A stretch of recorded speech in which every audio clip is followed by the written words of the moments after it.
সুপ্রিয় শিক্ষার্থী বন্ধুরা, আসসালামু আলাইকুম ওয়া রাহমাতুল্লাহি ওয়া বারাকাতুহু। সবাইকে শুভেচ্ছা জানিয়ে আমি এনামুল কবির মিজান, প্রভাষক, দর্শন বিভাগ, সরকারি বঙ্গবন্ধু মহিলা কলেজ, চিতলমারী, বাগেরহাট, অনলাইন ক্লাসরুম হতে তোমাদের অনলাইন ক্লাস শুরু করতে যাচ্ছি। তো আজকে আমি তোমাদের ক্লাস নিব স্নাতক শ্রেণীর প্রথম পত্র অর্থাৎ প্রবলেমস অফ ফিলোসফি। তো এই প্রবলেমস অফ ফিলোসফির বিগত দিনে আমি যে আলোচনা করেছিলাম, ঈশ্বর সম্পর্কে আলোচনা করেছিলাম, বা খোদা সম্পর্কে, প্রভু সম্পর্কে, আল্লাহ সম্পর্কে আমি তোমাদের আলোচনা করেছিলাম। সেখানে আমি তোমাদের বলেছিলাম যে God is found everywhere in the world. তো আরও বলেছিলাম a being than which nothing greater can be concept. তো আমাদের মন ঈশ্বরের অস্তিত্ব অস্বীকার করতে প্রস্তুত এমন কোনো যুক্তির কথা আমরা চিন্তাও করতে পারি না। ঈশ্বরের অস্তিত্বের প্রতি আমাদের যে চিরন্তন বিশ্বাস আছে তাকে সুদৃঢ় করার জন্য এই যুক্তিটি খুবই উপকারী। তাই আমরা বলতে পারি যে God is all is god. ঈশ্বরই সব কিছুই ঈশ্বর। তো এই থেকে আমরা ঈশ্বরের অস্তিত্ব স্বীকার করে নিয়েছি। তো ঈশ্বরের অস্তিত্বের ধারণা সম্পর্কে আমরা যেটা পেয়েছি, সর্বোপরি বলেছে যে ঈশ্বর আছে এবং তিনি এই পৃথিবীতে বিরাজমান এবং অনন্তকাল ধরে বিরাজমান থাকবেন। যতদিন পৃথিবী থাকবে ততদিন তিনি বিরাজমান থাকবেন। এভাবেই আমরা শেষ করেছিলাম ঈশ্বর সম্পর্কে আলোচনা। তো বন্ধুরা, আজকে আমি তোমাদের যে বিষয় নিয়ে আলোচনা করব, অর্থাৎ আত্মা নিয়ে আলোচনা করব। আত্মার সপক্ষে আমরা যে যুক্তিগুলো প্রদর্শন করেছিলাম বা করব, সেগুলো নিয়ে আলোচনা করব। আত্মা কি অমর, এই সমস্ত বিষয় নিয়ে আজকে আমরা আলোচনা করব। তাহলে বন্ধুরা, যাওয়া যাক মূল আলোচনা। As a part of the existence of God, the moral argument cannot compel assent. আমরা নৈতিক যুক্তি সম্পর্কেও এই কথা বলেছিলাম ঈশ্বর সম্পর্কে। তো ঈশ্বরের অস্তিত্ব স্বীকার করার সাথে সাথে আমাদের আত্মার অস্তিত্ব স্বীকার করতে হয়। তো আত্মা সম্পর্কে আমাদের বিস্তারিত আলোচনায় প্রথমে আমি যা বলবো, আমরা জানি যে এই দেহের অবসানের পরও আত্মার যে অস্তিত্ব আছে, তাতে বিশ্বাস করার নামই হচ্ছে আত্মার অমরত্ব। তাহলে কি, আমার দেহের অবসানের পর আত্মার অস্তিত্বে বিশ্বাস করার নামই আত্মার অমরত্ব বলে। তো আমরা দেখি যে ওয়েস্টার্ন ফিলোসফারগণ, মানে পাশ্চাত্য দার্শনিকগণ, মন বা আত্মাকে সমর্থক বলে মনে করেন। পাশ্চাত্য দার্শনিকগণ কি মনে করেন? মন এবং আত্মাকে তারা সমর্থক বলে মনে করেন। তো আমরা ইন্ডিয়ান ফিলোসফিতে আসি, অর্থাৎ ভারতীয় দর্শনে মন ও আত্মার মধ্যে পার্থক্য নির্দেশ করা হয়েছে। ভারতীয় দর্শনে সাধারণত মন বলতে অন্তরিন্দ্রিয়কে বোঝায়, যেমন চক্ষু, কর্ণ প্রভৃতি প্রভৃতি বহিরিন্দ্রিয় দিয়ে আমরা বাইরের বস্তুর জ্ঞান লাভ করি, আর মন দিয়ে আমরা আমাদের সুখ দুঃখের জ্ঞান পাই। তো আত্মা বলতে সাধারণত জ্ঞাতাকে বোঝায়, তো যিনি অন্তরিন্দ্রিয় ও বহিরিন্দ্রিয় দিয়ে জ্ঞান লাভ করে। বাট বেদান্তে শুদ্ধ জ্ঞানকেই আত্মা বলা হয়েছে। বেদান্তের শুদ্ধ জ্ঞানকেই আত্মা বলা হয়েছে। তো দেখো, আত্মার অমরত্ব নিয়ে দর্শন, ধর্ম, নীতিবিদ্যায় প্রচুর আলোচনা হয়েছে, যা আসলে যার কোনো আলোচনার কোনো শেষ নেই। একের পর এক আলোচনা হয়েছে, বিভিন্ন দার্শনিকরা আলোচনা করেছেন। যেমন বলেছেন, দেহের মৃত্যুর পর আত্মা কি হয়, দেহ ধ্বংসপ্রাপ্ত হলে আত্মাও কি বিনাশপ্রাপ্ত হয়, অথবা দেহের বিনাশের সাথে সাথে আত্মা কি হয়ে যায়, এর কোনো উত্তর পাওয়া যায়নি। বা আত্মা কোথায় যায়? তাছাড়া বলা হয়েছে, দেহের বিনাশের পরও কি আত্মা থেকে যায়, এমন প্রশ্ন এসেছে। বিভিন্ন দার্শনিক বিভিন্ন দৃষ্টিকোণ থেকে এই প্রশ্নের উত্তরদানে প্রয়াসী হয়েছেন। এই যে সমস্তগুলো প্রশ্ন এসেছে, বিভিন্ন দার্শনিক বিভিন্ন দৃষ্টিকোণ থেকে তাদের দৃষ্টিকোণ থেকে প্রশ্নের উত্তরদানে প্রয়াসী হয়েছেন। তো আমরা দেখি যে জড়বাদী দার্শনিকদের মতে যে মৃত্যুতে যেমন দেহের ধ্বংস হয়, কাদের কথা বলছি? আমরা জড়বাদীর কথা বলছি। জড়বাদী দার্শনিকদের মতে মৃত্যুতে যেমন দেহের ধ্বংস হয়, তেমনি আত্মাও ধ্বংসপ্রাপ্ত হয়। অর্থাৎ জড়বাদীরা দেহ অতিরিক্ত আত্মার অস্তিত্ব বিশ্বাস করে না। জড়বাদীরা করে না, দেহ অতিরিক্ত যে আত্মার অস্তিত্ব আছে এটাকে তারা বিশ্বাসও করে না, সমর্থন করে না। আবার আধ্যাত্মিকবাদীদের মতে তারা যেটা বলার চেষ্টা করেছেন, যে দেহের বিনাশ আছে কিন্তু আত্মার বিনাশ নেই। আধ্যাত্মিকবাদীরা যে কথাটা বলার চেষ্টা করেছেন, দেহের বিনাশ আছে কিন্তু আত্মার বিনাশ নেই। তো আত্মাও অমর। তারা বলেছেন যে কি আত্মা অমর। তো আমরা দেখি আর একটা দল, যেটা অজ্ঞেয়তাবাদীদের মতে দেহের মৃত্যুতে আত্মার মৃত্যু হয় কি না তা আমাদের পক্ষে জানা সম্ভব নয়। অজ্ঞেয়তাবাদীর যে মতটা, সেটা হলো কি, দেহের যে মৃত্যু ঘটে এতে আত্মার মৃত্যু হয় কিনা তা আমাদের পক্ষে কি জানা সম্ভব নয়। তাহলে আমরা এখানে তিনটি দল পেয়ে গেলাম। তো তিনটি দলের আলোচনাও আমরা শুনলাম। এক হচ্ছে আমরা শুনলাম জড়বাদীদের আলোচনা শুনলাম, কথাবার্তা শুনলাম আত্মা সম্পর্কে, আধ্যাত্মবাদীদের কথাবার্তা শুনলাম এবং অজ্ঞেয়তাবাদীদের কথাবার্তা শুনলাম।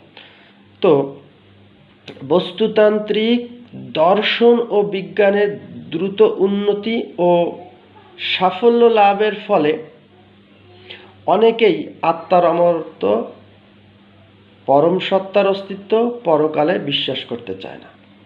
যেটা বাস্তব কথা, যে বস্তুতান্ত্রিক দর্শন ও বিজ্ঞানের উন্নতি ও সফলতা লাভের ফলে অনেকেই আত্মার অমরত্ব, পরম সত্তার অস্তিত্ব ও পরকালে বিশ্বাস করতে চায় না।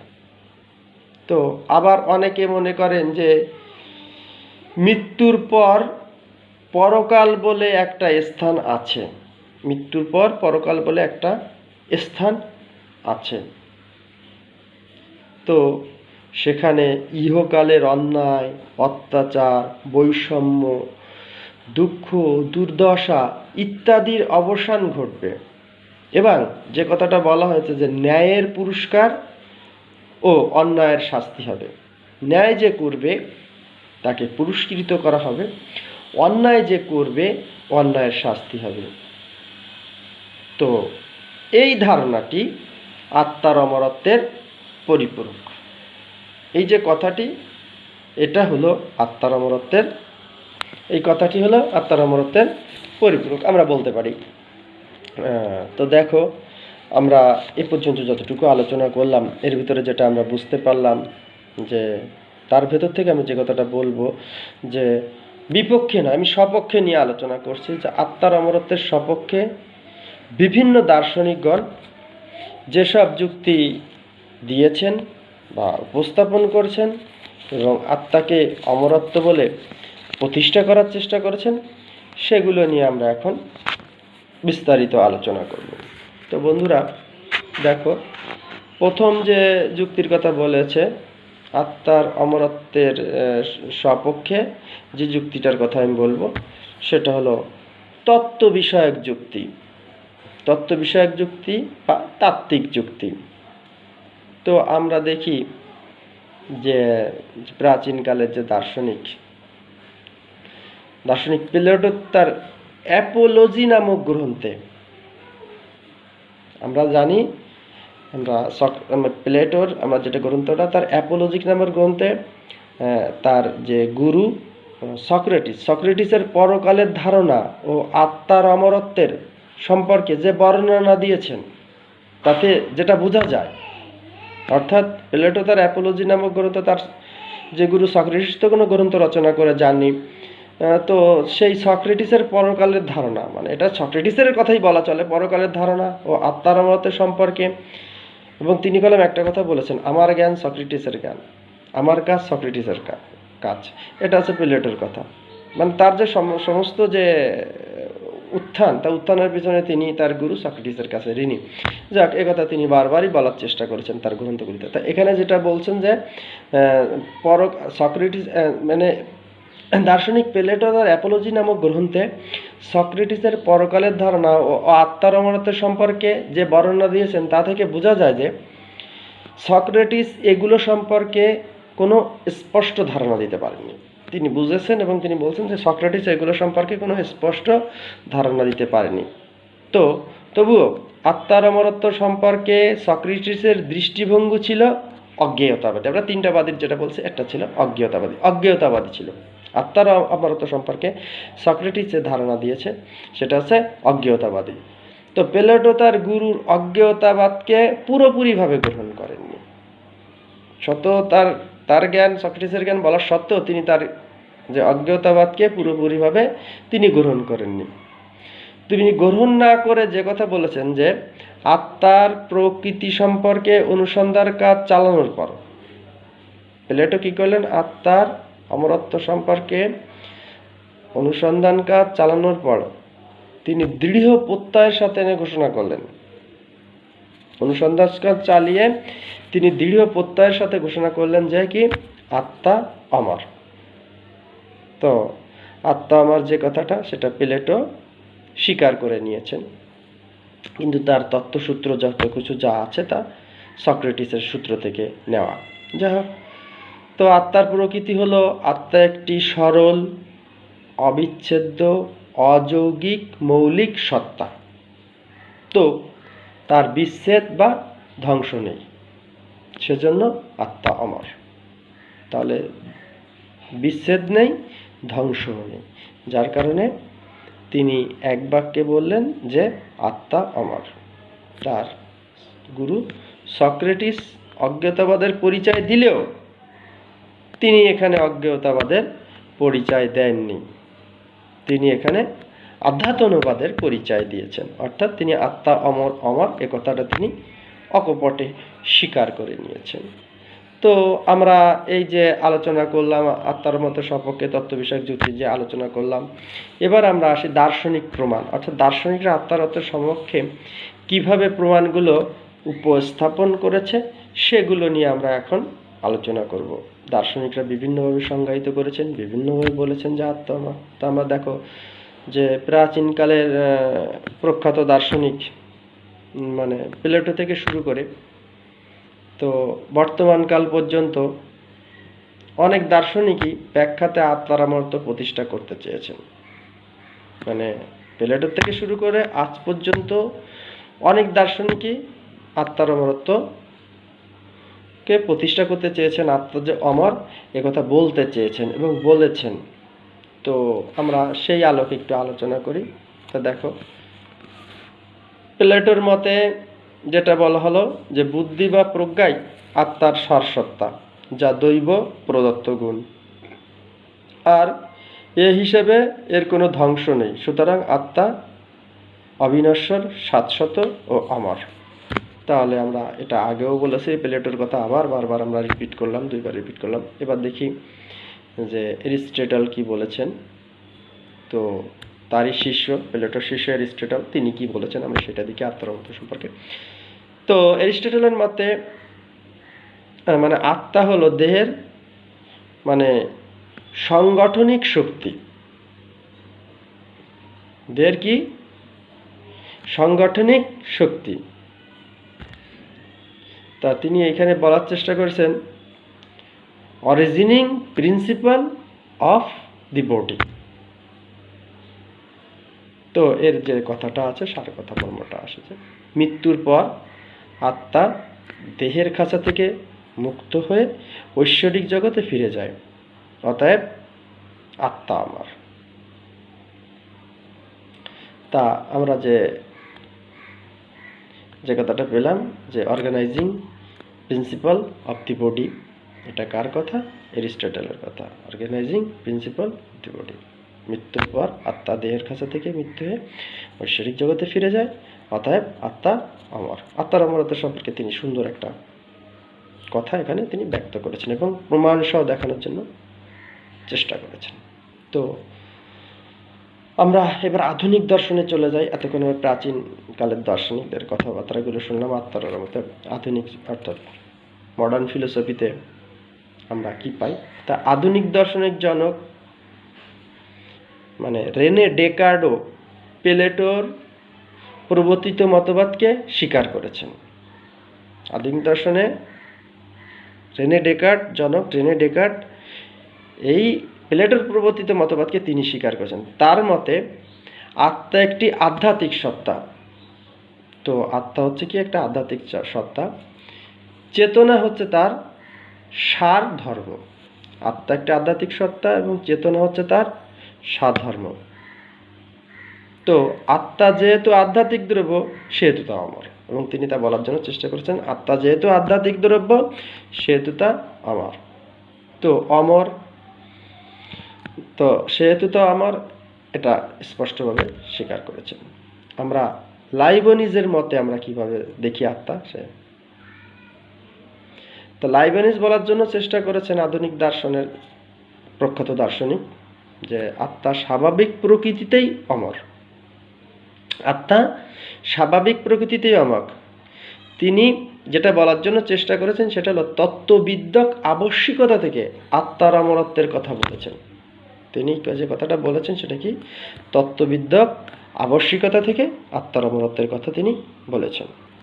তা আমরা দার্শনিক বার্কলের মতে আত্মা অমরত্বকে কিভাবে স্বীকার করেছেন তা আমরা জানব। তা দার্শনিক বার্কলে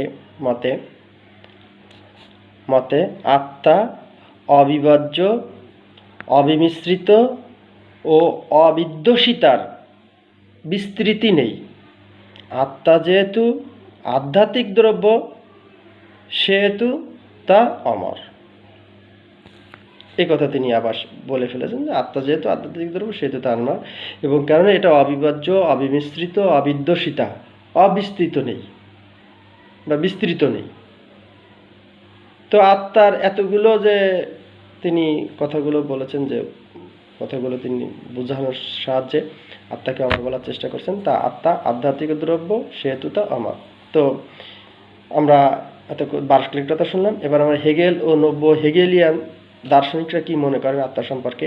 হেগেল ও নব্য হেগেলিয়ান যারা, তারা কি মনে দেখুন, তারা বলছে যে সসীম আত্মা এই স্বল্পস্থায়ী জগতে পুরোপুরিভাবে এর কর্তব্য সম্পাদন করতে পারে না। সসীম আত্মা এই স্বল্পস্থায়ী জগতে পুরোপুরিভাবে এর কর্তব্য সম্পাদন করতে পারে না।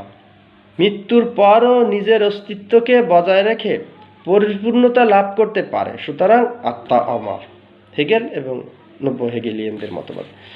তারপর আমরা যেটা পাই যে আত্মার অমরত্ব সম্পর্কে আমরা এতক্ষণ আধুনিক দার্শনিকদের কথা আলোচনা করছিলাম। এবার আমরা দেখি যে শক্তির নিত্যতা নীতি অনুসারে আত্মার অমরত্বের প্রমাণ। শক্তির নিত্যতা নীতি অনুসারে আত্মার অমরত্বের প্রমাণ কিভাবে প্রমাণ পেয়েছে সেটা আমরা আলোচনা করব। তো দেখো, পদার্থবিদ্যায় শক্তির নিত্যতা নীতিতে গৃহীত হয়। পদার্থবিদ্যায় শক্তির নিত্যতা নীতিতে গৃহীত হয়। এই নীতি অনুসারে শক্তির কোনো ধ্বংস নেই, শক্তির কেবল রূপান্তর সম্ভব। শক্তির কি সম্ভব? রূপান্তর সম্ভব। দার্শনিক মার্টিনিউ বলেন, যদি শক্তি নিত্য হয় তার সঙ্গে তুলনা করে আত্মাকে নিত্য বা অমর বলা যায়। মার্টিন সুন্দর একটা কথা বলেছেন, তুমি দেখো, তোমরা লক্ষ্য করো যে শক্তি কেবল রূপান্তর সম্ভব। শক্তি যদি নিত্য হয় তার সঙ্গে তুলনা করে আত্মাকেও নিত্য বা অমর বলা যায়। তাহলে আমরা আত্মার অমরত্বের গুরুত্বপূর্ণ একটা প্রমাণ পেয়ে গেলাম। আমার পরবর্তী যেটা দেয়, ধী শক্তির বৈশিষ্ট্য ও সজ্ঞাত প্রমাণ। মার্টিনিউ বলেন, ধী শক্তির বৈশিষ্ট্য ও সজ্ঞাত প্রমাণ থেকে আত্মার অমরত্ব প্রমাণিত হয়। একথা তিনি বলেছেন। ধী শক্তি কার শক্তি? আত্মারই শক্তি। ধী শক্তি যদি জগতের বন্ধন থেকে মুক্ত হতে পারে তবে আত্মার পক্ষেও জাগতিক বন্ধন থেকে মুক্ত হওয়া সম্ভব। তো আমরা সুন্দর একটা কথা শুনলাম, যা জাগতিক তাই ধ্বংস হয়। তো আত্মা জাগতিক বন্ধন থেকে মুক্ত হতে পারে, তাহলে আত্মা ধ্বংস না হয় স্বাভাবিক। তা আত্মা যদি জাগতিক বন্ধন থেকে মুক্ত হতে পারে তাহলে আত্মা ধ্বংস না হয় স্বাভাবিক। সুতরাং আত্মা অমর। তাহলে এটাও একটা আত্মার অমরত্বের গুরুত্বপূর্ণ একটা প্রমাণ। তো দেখো, আমরা আত্মার অমরত্বের যে বৈজ্ঞানিক প্রমাণ পেয়েছি, বৈজ্ঞানিক যে প্রমাণটা আমরা পেয়েছি সেটা নিয়ে এখন কথা বলবো। যে আমরা দেখি লন্ডনের society of physical research institute, লন্ডনে society for physical research institute এর দার্শনিক sir Oliver Lodge and William James আধ্যাত্মিক গবেষণার ফলে, তাহলে আমরা যেটা পেলাম যে লন্ডনের যে গবেষণাগারটা সেটা সোসাইটি ফর ফিজিক্যাল রিসার্চ ইনস্টিটিউটের দার্শনিক sir Oliver Lord William games তারা যেটা করেছেন, আধ্যাত্মিক গবেষণা করেছেন। আধ্যাত্মিক গবেষণার ফলে যে তত্ত্ব তিনি উদ্ঘাটন করেছেন, যেসব তথ্য উদ্ঘাটন করেছেন, তো তাতে আমরা যে পাই যে আত্মার অমরত্ব সূচনা করে। সে কথাবার্তাগুলোর ভেতরে আত্মার অমরত্ব। তো অধ্যাপক উইলিয়াম ক্রুস এর মতো প্রখ্যাত রসায়নবিদও তা স্বীকার করেছেন। শুধুমাত্র আমরা না, অধ্যাপক উইলিয়াম ক্রুস এর মতো প্রখ্যাত রসায়নবিদ তাদের কথা স্বীকার করেছে যে ব্যক্তি বিশেষকে মাধ্যম হিসেবে ব্যবহার করলে পরলোকগত আত্মা এ জগতের মানুষের সাথে কথা বলতে পারে। তাহলে কি হলো? ব্যক্তি বিশেষকে মাধ্যম হিসেবে ব্যবহার করলে পরলোকগত আত্মা এ জগতের মানুষের সাথে কথা বলতে পারে, অর্থাৎ আত্মা বিনাশ হয় না। তো এই বৈজ্ঞানিক প্রমাণ থেকে আমরা পেয়ে গেলাম কি, যে আত্মা অমর। অর্থাৎ পরলোকগত আত্মা যদি মানুষের সাথে কথা বলতে পারে তাহলে আমরা নির্দ্বিধায় স্বীকার করে নিতে পারি যে আত্মা অমর। দেখো, আমাদের এখন নৈতিকতার দিক থেকে কেমন আত্মা। আধুনিক দর্শনের সুবিখ্যাত দার্শনিক কান্টের মতে, ইমানুয়েল কান্ট জার্মান দার্শনিক হিসেবে খ্যাত, তিনি যে বলছেন যে আত্মার অমরত্ব না থাকলে যেটা হতো সেটাই কথা তিনি বলার চেষ্টা করেছেন, যে নৈতিক জীবন অর্থহীন হয়ে পড়তো। আত্মার অমরত্ব যদি না থাকতো তাহলে কি হতো? নৈতিক জীবন অর্থহীন হয়ে পড়তো। তো কান্টের মতে নৈতিক যুক্তির দুইটি দিক আছে। নৈতিক যুক্তির যে দুইটি দিক আছে, প্রথম দিকটি হচ্ছে ন্যায়পরায়ণতা, যা আত্মার অমরত্বের দাবি করে।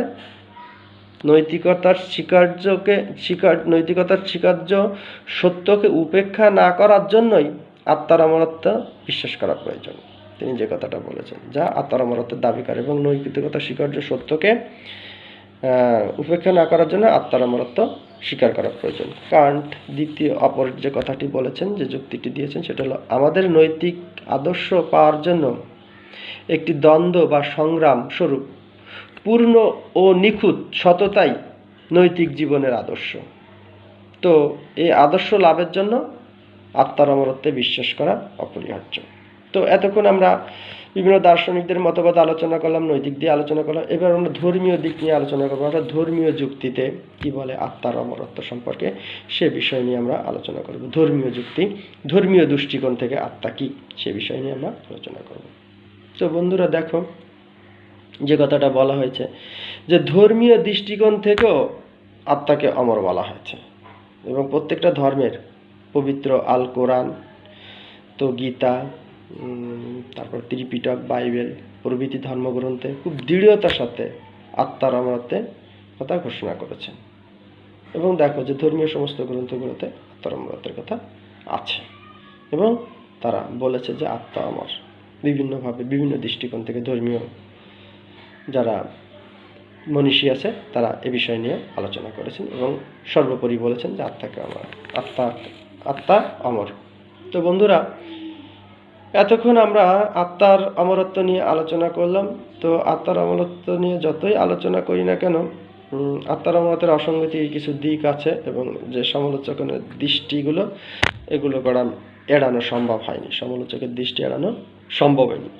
সমালোচিত হয়েছে, বিভিন্নভাবে সমালোচিত হয়েছে দার্শনিকদের কথা, ধর্মীয় তত্ত্ববিদদের কথা, আধুনিক দার্শনিকদের কথা, নৈতিক যুক্তিবিদদের কথা, সব নৈতিক ফিলোসফারদের কথা, সবার কথা আলোচিত হয়েছে।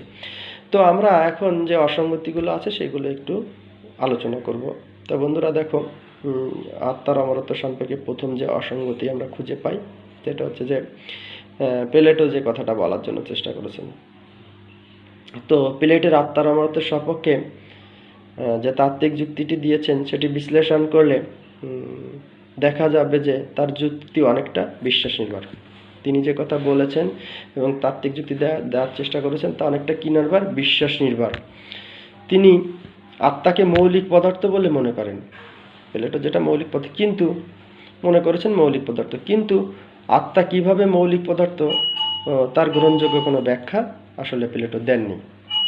তাই এখানে একটা অসঙ্গতি রয়ে যায়। তারপরে দ্বিতীয় যে অসঙ্গতিটা আমরা পাই, যে শক্তির নিত্যতা কথা যেটা দিচ্ছে, শক্তির নিত্যতা উপমা দিয়ে আত্মার নিত্যতা প্রমাণের যে চেষ্টা করেছে তা নিতান্তই অযৌক্তিক। কেননা উপমা দিয়ে কোনো কিছুকে বোঝাতে সাহায্য করে, কিন্তু উপমা দিয়ে কোনো কিছুকে যথাযথভাবে প্রমাণ করা যায় না। আসলে এটা সত্য কথা, উপমা দিয়ে বোঝানো যায়, কিন্তু যথাযথভাবে প্রমাণ করা যায় না। তারপরে যে অসঙ্গতিটা আমরা খুঁজে পাই, যে ধীশক্তি স্বজ্ঞাত প্রমাণ দিয়েও আত্মার অস্তিত্ব যথাযথভাবে প্রমাণ করা যায় না। কারণ ধীশক্তি জগতের বন্ধন থেকে মুক্ত হতে পারে, একথা সত্য, কিন্তু তা মস্তিষ্কের বন্ধন থেকে মুক্ত হতে পারে না। এটা একটা অসঙ্গতি আছে বলে মনে হয়। তারপর দেখো বন্ধুরা, জন লকের মতে আত্মা হলো এক মানস দ্রব্য, চিন্তা, অনুভূতি, ইচ্ছাশক্তি প্রভৃতি হলো মানসিক ক্রিয়াগুলো শূন্যে ভাসমান থাকতে পারে না। এগুলো কোনো না কোনো আধার আছে, যাকে আশ্রয় করে এগুলো থাকবে আমরা মনে করি। তা এই আধারই আত্মা, অতএব আত্মা আমার, তা আসলে অতটা গ্রহণযোগ্য নয়, কিছুটা অসঙ্গতি আছে। তারপর ধর্মীয় দৃষ্টিকোণ থেকে যুক্তি ও বিশ্বাস নির্ভর। তো যাদের ধর্মীয় আদর্শে আদৌ বিশ্বাস নেই, তাদের কাছে ধর্মীয় যুক্তি নিতান্তই মূল্যহীন। ধর্মীয় আদর্শে যাদের বিশ্বাস নেই, তাদের কাছে মূল্যহীন। তো বন্ধুরা, আমরা আত্মার অমরত্বের সপক্ষে কিছু যুক্তি উপস্থাপন করলাম, এবং কিছু সমালোচিত হয়েছে অসঙ্গতিগুলো উপস্থাপন করলাম, দুইটাই উপস্থাপন করলাম। এ থেকে বিশ্লেষণ করে আমরা এইটাই বলতে পারি যে আসলে সপক্ষের কথা, অর্থাৎ আত্মা অমর এবং অমরত্বকেই বিশ্বাস করা শ্রেয়। তা আমরা আজকে ক্লাসের শেষ পর্যায়ে চলে এসেছি। তো সমাপনী বক্তব্য আমরা একথাই বলতে পারি যে যুক্তি দিয়ে যেমন আত্মার অমরত্বে প্রমাণ করা যায়, তেমনি বিরোধী যুক্তি দিয়ে আত্মার অমরত্বে আমরা অপ্রমাণও করতে পারি। তো আত্মার অমরত্বে বিশ্বাস আমাদের ধর্মীয় নৈতিক মূল্যবোধের জীবনকে মহীয়ান করে তোলে। তো মানব কল্যাণের জন্যই আত্মার অমরত্বে বিশ্বাস করা একান্ত প্রয়োজন। সেটা আমরা বলতে পারি এমনভাবে, man is mortal but immortal is sold. আমরা এভাবে বলতে পারি। বন্ধুরা, আজকে আত্মার অমরত্বে যে আলোচনা করলাম, কেমন লাগলো তোমাদের? যদি ভালো লেগে থাকে তাহলে আমার ক্লাস নেওয়াটা সার্থক হবে, আর যদি ভালো না লাগে তাহলে আমার ক্লাস নেওয়াটা সার্থক হবে না। আমার সার্থকতা তোমাদের ভালো লাগার উপরে। তো আজ এ পর্যন্ত। আগামী ক্লাসে আমি তোমাদের মূল্য নিয়ে আলোচনা করব।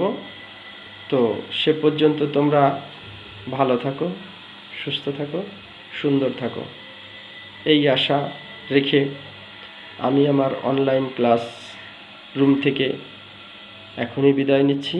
তবে যাওয়ার আগে একটা কথা বলছি, সেটা হলো সারা বিশ্ব আজ মহামারী করোনায় গ্রাস করছে।